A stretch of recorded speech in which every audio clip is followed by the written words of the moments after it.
बात की थी कि ये हमारा भारत का रीजन है ना। यहाँ पे हमारी बंगाल की खाड़ी है, बंगाल की खाड़ी, ठीक है। इधर हमारा अरब सागर है, अरब सागर है, और इसी के जस्ट नीचे हमारा ये क्या है, हिंद महासागर है, ठीक है, हिंद महासागर। तो मैंने बात की थी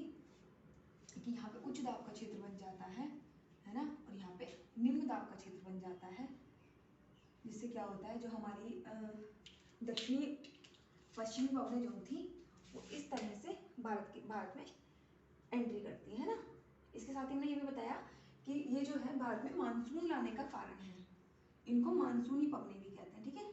इन्हीं की वजह से भारत में मानसून आता है, ठीक है। तो ये तो हमने इनकी बात कर ली कि मानसूनी पवनें हैं, ठीक है, इनसे मानसून आएगा और जो है ये वर्षा लाएंगी भारत में, है ना, वर्षा लाएंगी, ठीक है। लेकिन हमने ये बात की थी कि जब यहाँ पे उच्च वायुदाब का क्षेत्र रहता है और यहाँ पे निम्न वायुदाब का क्षेत्र रहता है, तो जो मतलब क्या कहते हैं, इधर से आने वाली जो हवाएं होती हैं जब वो इधर जाती हैं, है ना, तो वो बारिश क्यों नहीं करती है। देखिए इसका रीजन ये, क्योंकि ये जो हवाएं हैं ये उत्पन्न हो रही है स्थल पर उत्पन्न हो रही है, जिस कारण क्या है कि इनको कोई ऐसा रीजन नहीं मिला है जहाँ से पानी उठा सके, है ना। वही जो ये हमारी ये वाली हवाएं हैं, जब ये वाली हवाएं हमारी ऐसे करके आएंगी, है ना, हिंद महासागर और सॉरी क्या कहते हैं, हाँ 0 डिग्री से अक्षांश से, है ना, मध्य रेखा से जब हमारी आएंगी ऊपर की तरफ, है ना, तो यहाँ पे जितने पानी वाला रीजन होगा वहाँ से नमी ग्रहण करेंगी और उसके बाद क्या होगा, इनको ये बरसाते हुए चलेंगी, है ना, ठीक है, नमी ग्रहण कर पाएंगे, इनको ये रीजन मिल गया नमी ग्रहण करने के लिए, है ना। इसलिए ये वाली जो पवनी होती है दक्षिणी पश्चिमी पवनी ये बारिश करती है, ठीक है, दक्षिणी पश्चिमी पवनी, ठीक है। तो इनके बारे में हमने बात कर ली कि क्या यहाँ पे उच्च दाब का क्षेत्र बन जाता है, ठीक है। उच्च दाब का क्षेत्र कैसे, कि जब हमने बात की थी कि जब अगर सपोज कीजिए ये भारत का नीचे वाले रीजन की हम बात कर रहे हैं और इस वक्त यहाँ पे ग्रीष्म ऋतु है, ठीक है, ग्रीष्म ऋतु है, तो ये जो महासागरीय देखिए महाद्वीपीय सतह जो होती है वो जल्दी गर्म होगी और जल्दी ठंड होगी अपेक्षाकृत महासागरीय परत के, ठीक है, महासागरीय परत के, ठीक। महाद्वीपीय परत जो होगी वो महासागरीय परत की अपेक्षा जल्दी से गर्म होगी, जल्दी से ठंड हुई होगी, है ना। इसको थोड़ा टाइम लगेगा क्योंकि क्या है, ये वाटर वाला सरफेस है ना, पानी वाला एरिया है ये। हम जानते हैं पानी को गर्म होने में भी ज़्यादा समय लगता है, ठंडा होने में भी ज़्यादा समय लगता है। वहीं दूसरी तरफ रेत है तो जल्दी से गर्म होगी, जल्दी से ठंडी होगी, चट्टानें हैं जल्दी से गर्म होगी, जल्दी से ठंडी होगी, है ना, वही सीन है। तो यहाँ पे क्या होता है, जैसे कि ग्रीष्म ऋतु है तो यहाँ पे क्या है कि सूर्य की किरणें अच्छी खासी पड़ रही है ना इस एरिया पे, तो क्या हो रहा है कि ये एरिया जल्दी से गर्म हो गया है एरिया जल्दी से, तो यहाँ से जो वायु है वो गर्म होकर ऊपर की तरफ उठी, गर्म होकर वो ऊपर की तरफ उठी, तो यहाँ पे जो रीजन है उस पर बन गया हमारा निम्न वायुदाब का क्षेत्र, निम्न वायुदाब का क्षेत्र, ठीक है, निम्न वायुदाब क्षेत्र। और वहीं जो हमारा क्या कहते हैं, जो ये वाला रीजन है अरब सागर वाला, बंगाल की खाड़ी वाला, ये वाला रीजन जो यहाँ पे उच्च वायुदाब क्षेत्र बन गया, क्योंकि ये एक महासागरीय सतह है, पानी वाली सतह है, और उसको जो है गर्म, इसके मुकाबले, है ना, यहाँ पे जो ये पवन इतनी जल्दी गर्म हो गई है, इसको यहाँ की पवनों को गर्म होने में अपेक्षाकृत अधिक टाइम लगेगा, जिससे ये पवनें जो होंगी इसके मुकाबले अभी ठंडी ही होंगी, है ना। तो इसलिए यहाँ बन जाएगा उच्च वायुदाब का क्षेत्र, उच्च वायुदाब का क्षेत्र, ठीक है, यहाँ बन गया उच्च वायुदाब का क्षेत्र। और पवनें हमने बात कर ली कि उच्च वायुदाब से निम्न वायुदाब की ओर जाएंगी, इसलिए पवनें जो है ये इस तरफ से ऐसे करके भारत की तरफ जाएंगी, ठीक है। और दूसरा,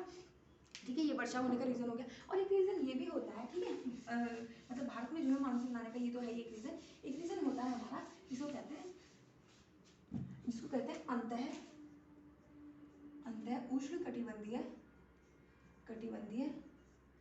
अंतः उष्ण कटिबंधीय अभिसरण क्षेत्र, ठीक है। इसके बारे में बात करते हैं, ये क्या होता है ना, जैसे हमने बात की थी कि क्या होता है, हमारी विषुवत रेखा है ना, इसके ऊपर हमारा उत्तरी गोलार्ध है, नीचे हमारा दक्षिणी गोलार्ध है, ठीक है। और यहाँ पे जो है 30 डिग्री तक जो है ये हमारा ये निम्न वायुदाब का क्षेत्र रहेगा, निम्न वायुदाब का क्षेत्र। और यहाँ पे जो है हमारा 30 डिग्री पर यहाँ पे हमारा बनेगा उच्च वायुदाब का क्षेत्र, है ना, उच्च वायुदाब का क्षेत्र, ठीक है। इसलिए ये पवनें जो होती है उच्च वायुदाब से निम्न वायुदाब की ओर चलेंगी, इस तरह से चलेंगी पवनें, ठीक है। तो ये पवनें जब इस तरह से चलेंगी तो इनको हमने कहा था उत्तर पूर्वी व्यापारिक पवनें, ठीक है। और उसी तरह से ये नॉर्थ की बात होगी, 30 डिग्री साउथ की हम बात करेंगे, ये भी पवनें जो होती है, यहाँ भी उच्च वायुदाब का क्षेत्र है, उच्च वायुदाब का क्षेत्र बन गया यहाँ भी, है ना। अब उच्च वायुदाब का क्षेत्र बन गया तो ये पवनें इस तरह से यहाँ पे इधर की तरफ जाएंगी, उच्च वायुदाब से निम्न वायुदाब की तरफ जाएंगी, है ना। और ये होगी हमारी दक्षिणी पूर्वी व्यापारिक पवनें, ठीक है, इनकी हमने बात कर ली थी, ठीक है। अंत उष्णकटिबंधीय अभिसरण क्षेत्र क्या होता है, देखिए ये जो है ये वाला क्षेत्र होता है ना, मतलब ये एक्चुअली ये कि हम इस वक्त विषुवत रेखा की बात नहीं कर रहे हैं, ये विषुवत रेखा के ऊपर एक क्षेत्र होता है, ठीक है, उसकी हम बात कर रहे हैं। तो ये क्या है कि देखो यहाँ ये वाला एरिया है ना, यहाँ पे उत्तरी पूर्वी व्यापारिक पवनें और दक्षिण पूर्वी व्यापारिक पवनें आके यहाँ पे मिल रही है, ये मिल रही है ना। तो यही वाला जो एरिया होता है ये हमारा उष्णकटिबंधीय अभिसरण क्षेत्र होता है, जो कि निम्न वायुदाब वाला क्षेत्र होता है ना, ये निम्न वायुदाब का क्षेत्र होता है, ठीक है, ये निम्न वायुदाब का क्षेत्र होता है। और इसकी खासियत क्या होती है, इसकी क्वालिटी ये होती है कि जैसे जैसे सूरज मतलब देखिए सूरज का एक होता है दक्षिणायन, एक होता है उत्तरायण, है ना। ये 0 डिग्री है, अगर सूरज गर्मी का सीजन है ना, 23 डिग्री ये हमारी कर्क रेखा है, और 23 डिग्री 1/2 डिग्री है ना साउथ, ये हमारी मकर रेखा है, ठीक है। सूरज जो है हमेशा आप जानते हो इन दोनों के बीच में ही अपनी गति करता रहता है ना, इधर उतार चढ़ाव इसका इन्हीं दोनों के बीच में होता है, सूरज कभी भी इसके ऊपर जाके नहीं जाता। इसके ऊपर जाने का सेंस ये है, ये जो मैं बोल रही हूँ कि इसके ऊपर नहीं जाता, इसका मतलब ये है, इसका सेंस ये है कि इस एक रेखा के ऊपर, कर्क रेखा के ऊपर, मकर रेखा के नीचे कभी भी सूरज की रेखा सीधी, सूरज की किरणें जो है वो सीधी नहीं पड़ेंगी, किरणें कभी भी सीधी नहीं पड़ेंगी, ठीक है, कभी भी किरणें सीधी नहीं पड़ेंगी, ठीक, कभी भी किरणें जो है सूरज की सीधी नहीं पड़ेंगी, ठीक है। इन पे सिर्फ यही रीजन होते हैं जहाँ पे सूरज की किरणें सीधी पड़ती हैं, इसलिए इस रीजन को हम कहते हैं उष्णकटिबंधीय क्षेत्र, है ना। उष्णकटिबंधीय जलवायु यहाँ की बोलते हैं क्योंकि यहाँ पे टेम्परेचर बहुत अधिक प्राप्त होता है। हाँ, तो हम ये कह रहे थे कि जब सूरज जो है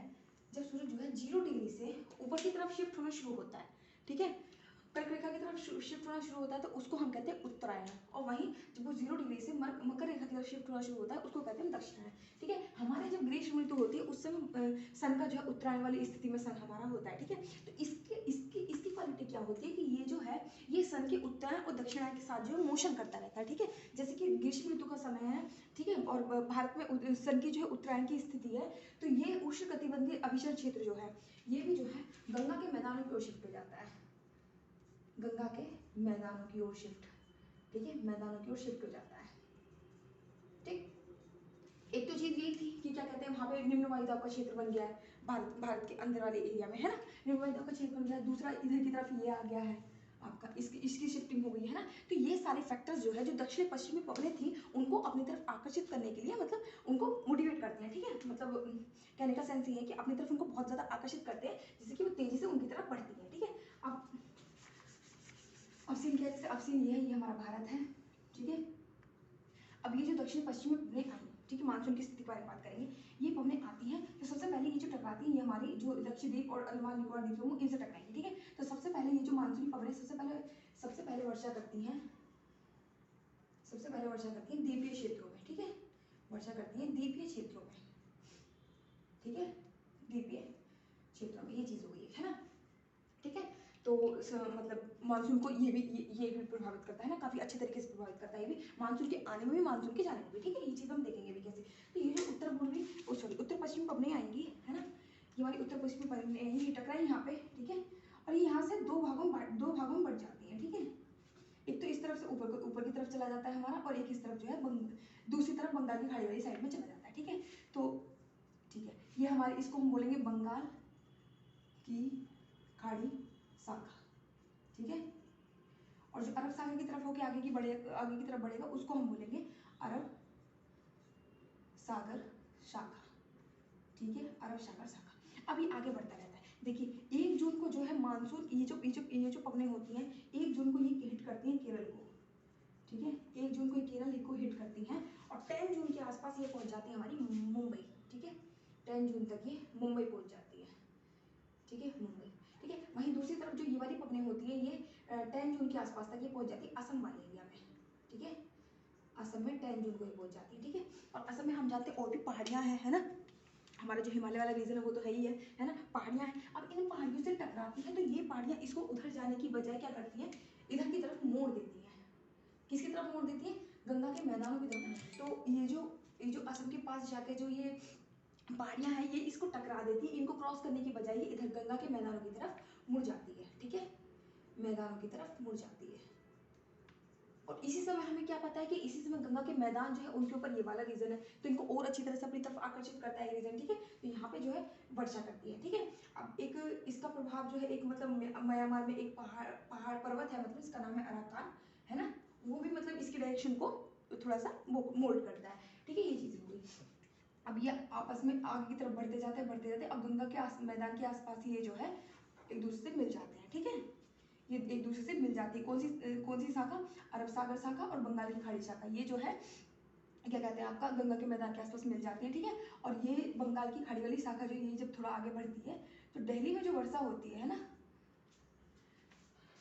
दिल्ली में जो वर्षा होती है इसी शाखा के कारण होती है, वर्षा इसी शाखा के कारण होती है, ठीक है, इसी शाखा के कारण होती है, ठीक है। अब एक चीज हम इसमें और देखते हैं, जो हमने ये पहाड़ी से टकराने वाली बात की, तो देखिए ऐसा होता है कि भारत में जो मतलब जो ये जो वर्षा है ना, जैसे कि हमने बताया था कि केरल के आसपास मानसून आके टकराएगा, ठीक है, केरल के आसपास टकराएगा, तो ये पश्चिमी हमारा जो घाट है यहाँ पे भी बहुत सारी पहाड़ियाँ हैं ना, यहाँ पे भी हमारी पहाड़ियाँ हैं, तो ये जो मानसून टकराया है ये पहाड़ी इसको रोक लेंगी और इधर की तरफ तो बारिश कर देंगी, और इधर की तरफ पहाड़ियों की इधर की तरफ जो है सूखा रह जाएगा, इसलिए जो हमारा कर्नाटक, ठीक है, और तमिलनाडु, और कुछ एरिया आंध्र प्रदेश, कुछ क्षेत्र जो है आंध्र प्रदेश का, ठीक है,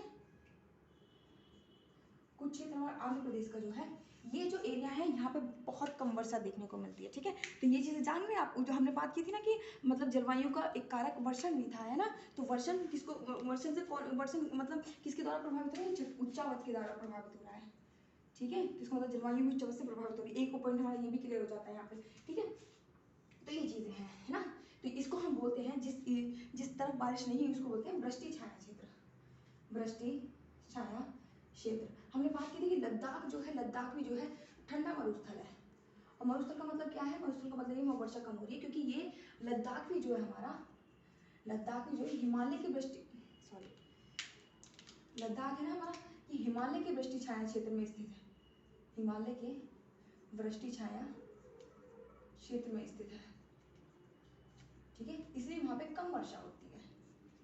ये वाला रीजन, ये चीज़ होगी, ठीक है। तो इससे हम ये भी देख सकते हैं कि वर्षा का वितरण किस तरह से अलग अलग है। देखिए ये वाला जो एरिया है यहाँ पे बहुत अधिक वर्षा होती है, ठीक है। दूसरा जो असम से जो टकरा के इधर तक बढ़ता है ना, वहाँ पे अधिक वर्षा होती है, इसलिए जो अब तो चेरापूंजी नहीं रहा, मौसम राम जो है ना, वो भारत का ही नहीं विश्व का सबसे अधिक वर्षा ग्रहण करने वाला क्षेत्र है, सबसे अधिक वर्षा ग्रहण करता है,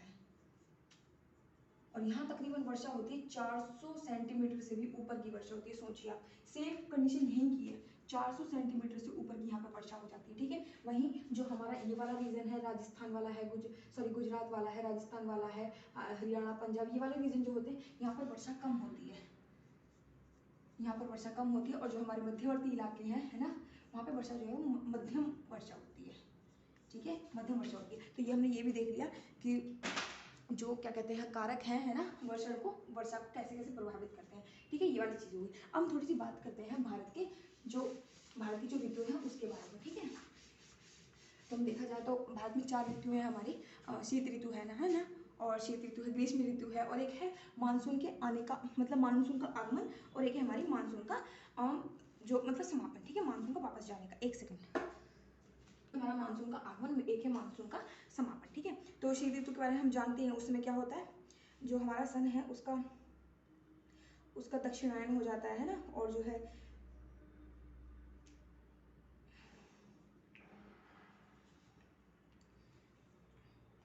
जो भारत में जो है उच्च दाब वाला क्षेत्र बन जाता है ना।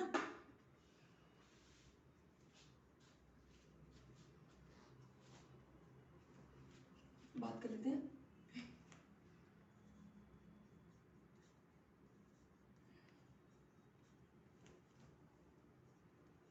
भारत में ऋतुएं, ठीक है, भारत में ऋतु के बारे में बात कर लेते हैं। जैसे कि एक हमारी होगी ग्रीष्म ऋतु, ठीक है, एक हमारी हो गई शीत ऋतु, एक हमारा हो गया मानसून का आगमन, ठीक है,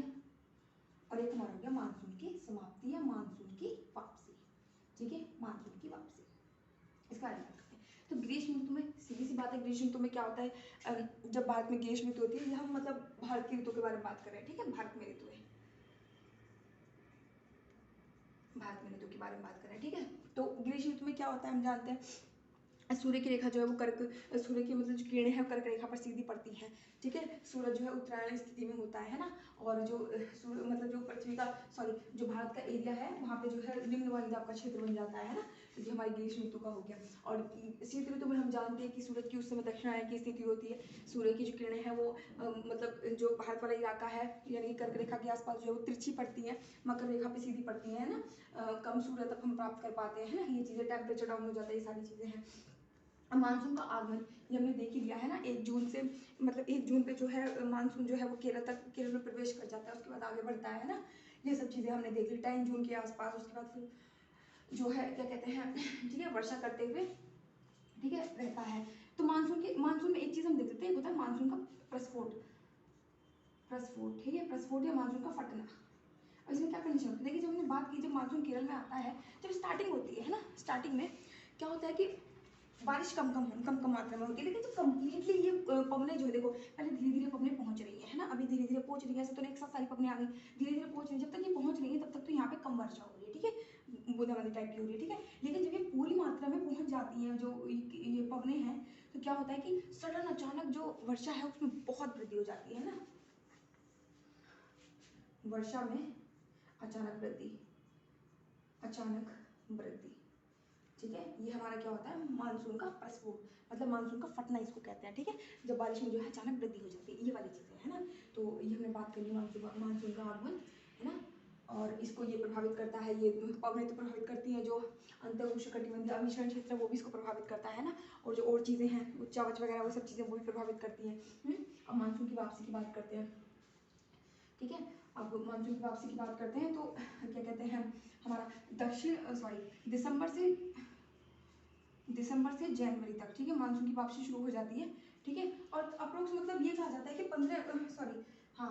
दिसंबर से जनवरी तक में मतलब हमारे मानसून की वापसी शुरू होने लगती है, जनवरी तक मतलब पूरा जो भारत का क्षेत्र है वो मानसून से मतलब मानसून की समाप्ति पूरे भारत में हो जाती है हमारा, है ना, और इसलिए जो है मतलब यहाँ पे और इस समय हम जान ही रहे हैं मानसून की समाप्ति होती है हमारे क्या होता है शीत ऋतु होती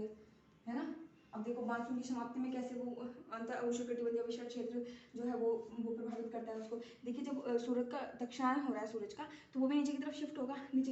तो ये जो पवनें ऊपर जा रही थी जो उनको वो क्या कहते हैं आकर्षित कर रहा था, वो चीज़ कम हो गई है ना, कम हो गई तो ये चीज़ वापस जाने लगी। दूसरी चीज़ जब वो मकर रेखा की तरफ जा रहा है तो अब ये किरणें जो है उसको वहाँ पे प्रभावित कर रही है ना, ये जो मतलब जो इफेक्ट था उधर ज़्यादा है, तो ये पवनें जो किधर की तरफ चलेंगी उधर की तरफ चलेंगी। दूसरी बात ये है पहले जो भारत में निम्न वायुदाब का क्षेत्र बनना था, अभी धीरे धीरे उच्च वायुदाब के क्षेत्र में बदलता जा रहा है, बनता जा रहा है, ठीक है। तो क्या है कि हमारा मानसून वापस जा रहा है, ठीक है, ये चीज़ें हैं इसमें। अब हम बात करते हैं कि देखो वर्षा के वितरण के बारे में, है ना, वर्षा का वितरण हमने बात की, वर्षा का वितरण, ठीक है, हमने भी बात की कि वर्षा का वितरण समान नहीं होता है ना, ये सब चीज़ें उसको प्रभावित करती हैं, ठीक है। तो जैसे कि थोड़ा थोड़ा ओवरव्यू हम लें तो जैसे कि हमारा भारत है ना, ये जो पश्चिमी तटीय मैदान है यहाँ पे अधिक वर्षा होती है, अधिक वर्षा प्लस में वर्षा रहती है हमारी, और जो ये असम वाला रीजन है उत्तर पूर्वी क्षेत्र है यहाँ पे अधिक वर्षा हमारी रहती है, ठीक है, और जो ये वाला रीजन हमारी अधिक वर्षा रहती है, और जो मध्यम वाले रीजन है ना, ये हमारा पश्चिमी यूपी और थोड़ा सा हमारा जो पूर्वी यूपी है ना, ये वाला एरिया जो है यहाँ पे भी है ना, पूर्वी यूपी यहाँ पे भी अधिक वर्षा होती है, जैसे कि यूपी में सबसे ज़्यादा वर्षा जो होती है गोरखपुर में होती है वो, है ना, और जो हमारा ये वाला रीजन है यहाँ पे हमारी क्या होती है, यहाँ पर बहुत कम वर्षा होती है, बहुत कम वर्षा। ये इसमें कौन कौन से हमारे स्टेट आ गए, जैसे गुजरात आ गया, पंजाब हरियाणा ये सब आ गए, है ना, और क्या कहते हैं हमारा राजस्थान आ गया, ये सब कम यहाँ पे वो होती है ना। और दूसरी चीज़ क्या है कि ये वाले जो एरिया होते हैं, जो पश्चिमी वाला एरिया है और कुछ ये वाले एरियाज जो होते हैं हमारे, इनमें मध्यम वर्षा होती है, ठीक है, इनमें क्या होती है मध्यम वर्षा होती है। इसलिए जो है एग्रीकल्चर वाली चीज़ें जो है एग्रीकल्चर जो है, इसलिए हमारे भारत में एग्रीकल्चर को लेकर डिफरेंस पाया जाता है। क्यों? क्योंकि देखो जो एक तो यहाँ पे देखिए ये वाला रीजन जो है यहाँ पे हम कहते हैं ना कि साउथ में एग्रीकल्चर की चीज़ें बहुत कम है, जो हमारे जो मतलब क्या कहते हैं जो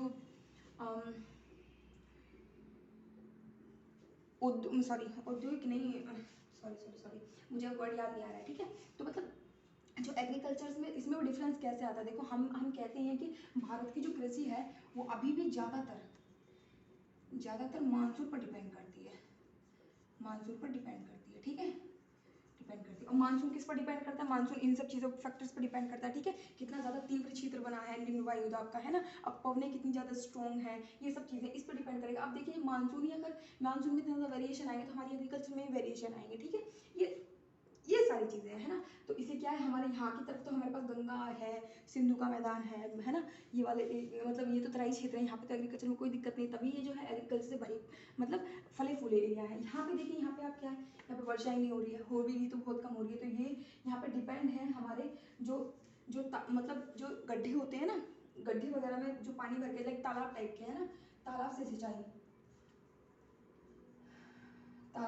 यहाँ जाती होती है, नलकूपों से सिंचाई ज़्यादा होती है। तो जब इस तरह की सिंचाई